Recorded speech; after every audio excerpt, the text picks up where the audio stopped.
Hello students, आज हम लोग देखते हैं past perfect tense. Past perfect tense की पहचान हमने बताया था, हर टेंस की अपनी अलग अलग पहचान होती है, उसकी अलग अलग हेल्पिंग वर्ब होती है। तो पास्ट परफेक्ट टेंस की पहचान होती है वाक्य के अंत में चुका था, चुकी थी, चुके थे आदि शब्द आते हैं, और उसके बाद फिर होती है हेल्पिंग वर्ब। तो हर टेंस की अलग अलग helping verb. Past perfect tense की हेल्पिंग वर्ब होती है हैड, और उसके बाद मेन वर्ब। परफेक्ट में हमेशा मेन वर्ब का थर्ड फॉर्म यूज करते हैं। तो यहां पर पास्ट परफेक्ट टेंस की मेन वर्ब हो जाएगी third form of the main verb. उसके बाद हम लोग देखते हैं ट्रांसलेशन के नियम, और ट्रांसलेशन के नियम में सबसे पहले अफर्मेटिव सेंटेंस। अफर्मेटिव सेंटेंस में ट्रांसलेशन करते समय सबसे पहले सब्जेक्ट, सब्जेक्ट के बाद हेल्पिंग वर्ब, और यहां पर हमारे पास जो हेल्पिंग वर्ब है वो है हैड, फिर third form of main verb, और उसके बाद ऑब्जेक्ट। फिर हम लोग एग्जाम्पल देखते हैं। यहां पर एग्जाम्पल, मोहन घर पहुंच चुका था। मोहन घर पहुंच चुका था।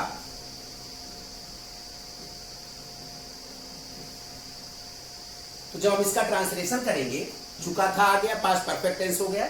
सबसे पहले सब्जेक्ट, सब्जेक्ट यहां पर है मोहन, मोहन। फिर उसके बाद हेल्पिंग वर्ब, हेल्पिंग वर्ब है हैड।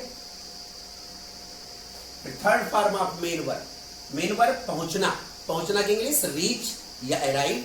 तो रीच का third form reached, home. Mohan had reached home. इसके बाद हम लोग आते हैं निगेटिव सेंटेंस पर, और नेगेटिव सेंटेंस में सबसे पहले लिखते हैं सब्जेक्ट, फिर जिस टेंस का सेंटेंस उस टेंस की हेल्पिंग वर्ब। ये हमारा पास्ट परफेक्ट टेंस है, और पास्ट परफेक्ट टेंस की हेल्पिंग वर्ब हैड होती है।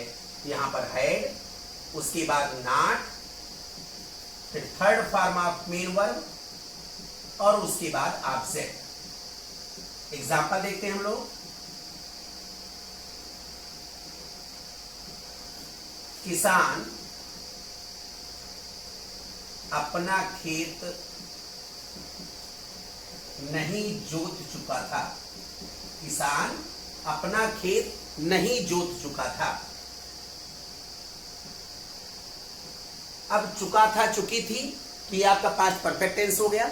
नहीं लग गया तो निगेटिव सेंटेंस हो गया। जब हम इसका ट्रांसलेशन करेंगे तो यहां पर हो जाएगा कौन अपना खेत नहीं जोत चुका था। आंसर मिला किसान, तो सब्जेक्ट क्या हो जाएगा किसान, और किसान की English the farmer. The farmer had not, plough means जोतना, और प्लो का थर्ड फॉर्म होता है प्लोड, तो हो जाएगा हैड नॉट प्लोड अपना खेत, हिज फील्ड,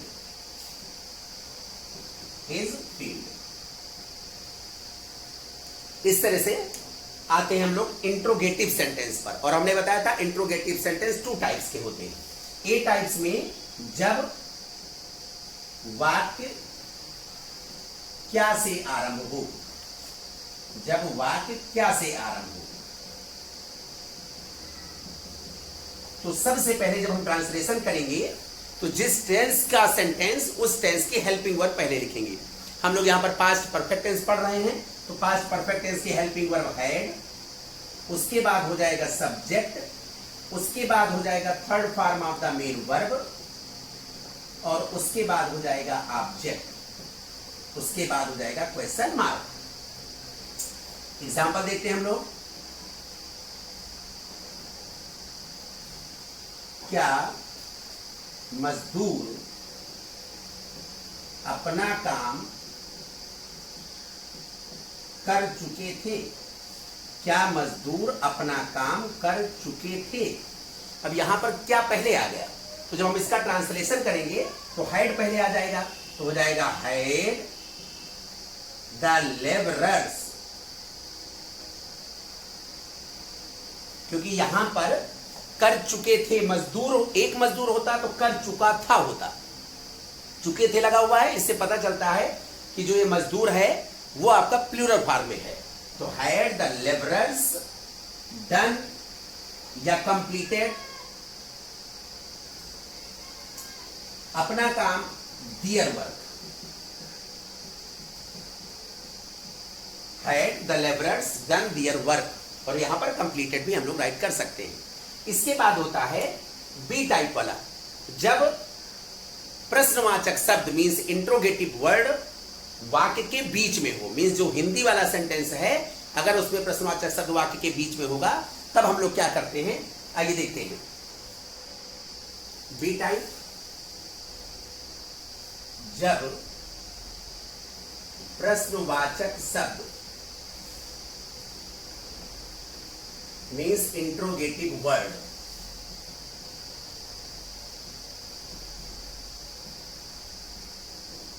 वाक्य के बीच में हो,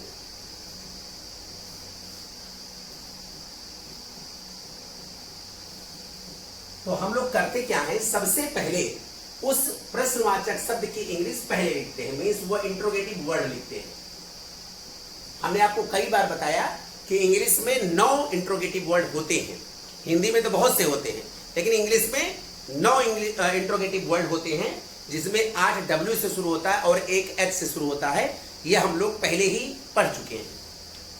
तो इंट्रोगेटिव वर्ड हो जाएगा, उसके बाद हो जाएगा हैड, उसके बाद हो जाएगा सब्जेक्ट, फिर third form of main verb right किया जाएगा, और उसके बाद हो जाएगा ऑब्जेक्ट, फिर लग जाएगा हमारा क्वेश्चन मार्क। एग्जाम्पल हम लोग देखते हैं।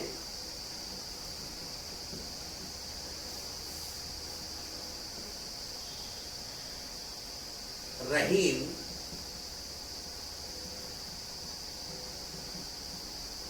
अपनी किताबें किसे दे चुका था।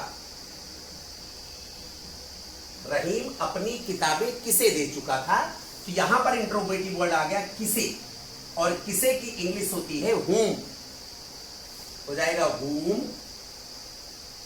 सबसे पहले इंट्रोगेटिव वर्ड किसे, किसे की इंग्लिश whom, उसके बाद हैड, उसके बाद सब्जेक्ट है आपका रहीम, whom had रहीम, फिर मेन वर्ब थर्ड फॉर्म देना गिवन, अपनी किताबें हिज बुक्स, और ये हो जाएगा हमारा फिर क्वेश्चन मार्क। अगला, यह प्रश्न कौन हल कर चुका था।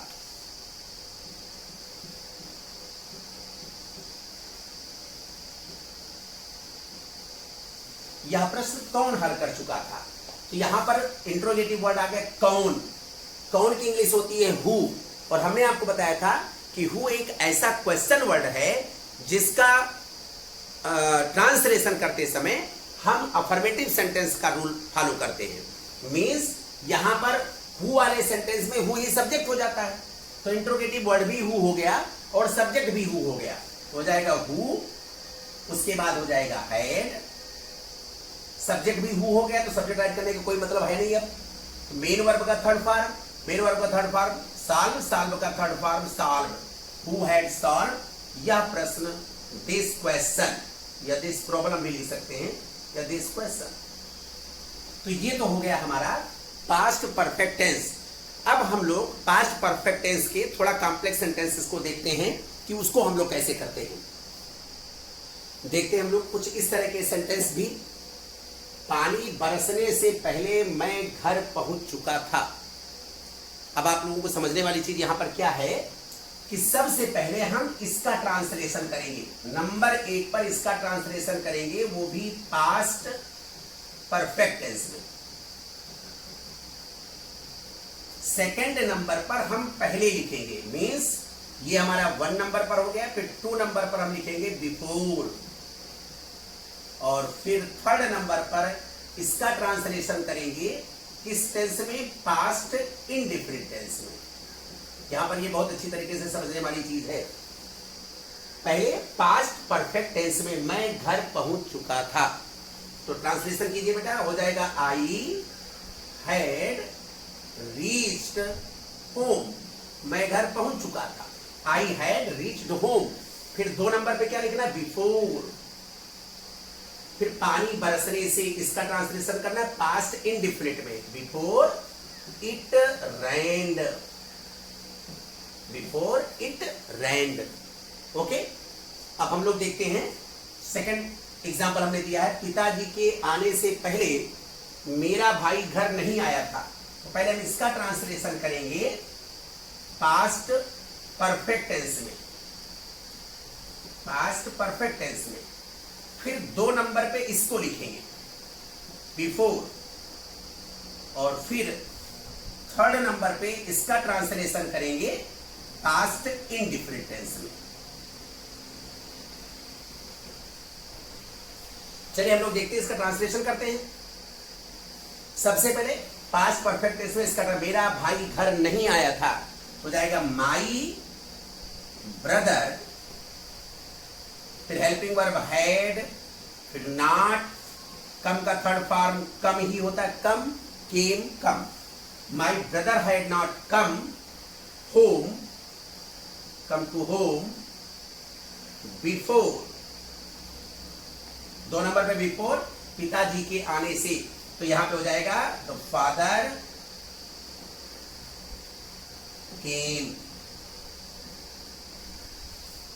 ओके, अब हम लोग इसको देखते हैं, क्या किसान के खेत सींचने से पहले पानी बरस चुका था? तो सबसे पहले ट्रांसलेशन करेंगे, अब क्या पानी बरस चुका था, क्या इसके साथ लगा देंगे, क्या पानी बरस चुका था।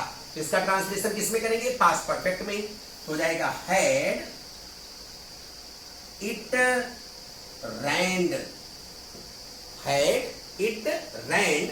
फिर 2 नंबर पे बिफोर,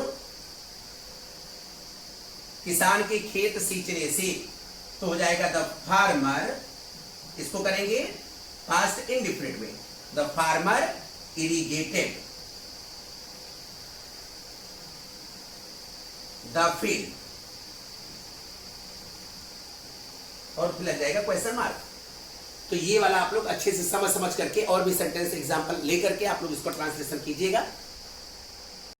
कुछ और टाइप के सेंटेंस हम लोग देखते हैं। श्याम के जाने के बाद रहीम वहां आया। इसके पहले वाले सेंटेंस जो हमने बताए थे उसमें पहले लिखा होता, तो यहां पर लिखा हुआ बाद। तो फिर हम इसका ट्रांसलेशन कैसे करेंगे? पहले हम इसका ट्रांसलेशन करेंगे 1 नंबर पर पास्ट इंडिफरेंट में, इसका ट्रांसलेशन करेंगे पास्ट इंडिफरेंट में। फिर 2 नंबर पे लिखेंगे आफ्टर, और फिर 3 नंबर पर लिखेंगे इसको श्याम के जाने के, और इसका ट्रांसलेशन करेंगे पास्ट परफेक्ट टेंस में। ये समझने वाली चीज है, ये आपका पास्ट परफेक्ट टेंस हो जाएगा। तो सबसे पहले हम इसका ट्रांसलेशन करेंगे रहीम वहां आया, और किस टेंस में करेंगे? पास्ट इंडिफरेंट टेंस में करेंगे। रहीम वहां आया, तो ट्रांसलेशन करेंगे तो हो जाएगा Rahim came, past indifferent tense में सबसे पहले सब्जेक्ट, उसके बाद second form of the main verb, Rahim came there. फिर आफ्टर, श्याम के जाने के बाद, श्याम हैड गॉन, क्योंकि इसका ट्रांसलेशन हम लोग करेंगे पास्ट परफेक्ट टेंस में। Rahim came there after Shyam had gone. फिर एक और देखते हैं हम लोग, मेरे निवेदन करने के बाद प्राचार्य जी ने छुट्टी स्वीकार की। तो सबसे पहले हम ट्रांसलेशन करेंगे प्राचार्य जी ने छुट्टी स्वीकार की, और वो भी किस टेंस में करेंगे? Past perfect tense, past indifferent tense में करेंगे। इसका ट्रांसलेशन हम लोग पास्ट इंडिफरेंट टेंस में करेंगे। फिर 2 नंबर पे आफ्टर लिखेंगे, और फिर 3 नंबर पे इसका ट्रांसलेशन करेंगे पास्ट परफेक्ट टेंस में। तो सबसे पहले पास्ट इंडिफरेंट टेंस में इसका ट्रांसलेशन, प्राचार्य जी ने छुट्टी स्वीकार की, हो जाएगा द प्रिंसिपल, पास्ट इंडिफरेंट में करना है, ग्रांटेड द लीव। फिर 2 नंबर पे आफ्टर, मेरे निवेदन करने के बाद, आफ्टर आई हैड रिक्वेस्टेड। इसका ट्रांसलेशन पास्ट परफेक्ट में करेंगे, आई हैड रिक्वेस्टेड। एक और एग्जांपल हम लोग देख लेते हैं यहां पर। पिताजी के ऑफिस जाने के बाद मैं खेलने नहीं गया, तो सबसे पहले इसका ट्रांसलेशन करेंगे, मैं खेलने नहीं गया, इसमें पास्ट इंडेफिनिट में। फिर 2 नंबर पे बाद लिखेंगे, मीन्स आफ्टर, और फिर इसका ट्रांसलेशन करेंगे 3 नंबर पर, वो भी किस टेंस में, पास्ट परफेक्ट टेंस में। चलिए हम लोग ट्रांसलेट करते हैं। मैं खेलने नहीं गया, पास्ट इंडेफिनिट, आई, पास्ट इंडेफिनिट की helping verb did, yes, not, और उसके बाद खेलना, खेलने नहीं गया, डिड नॉट गो, गया, go to play, I did not go to play, मैं खेलने नहीं गया। फिर उसके बाद 2 नंबर पे आफ्टर, पिताजी के ऑफिस जाने के बाद, तो पास्ट परफेक्ट टेंस में पिताजी के ऑफिस जाने means the father had gone to office, तो father had gone to office, और यहां पे हो जाएगा फुल स्टॉप। तो ये पूरा हो गया आपका पास्ट परफेक्ट टेंस। ओके।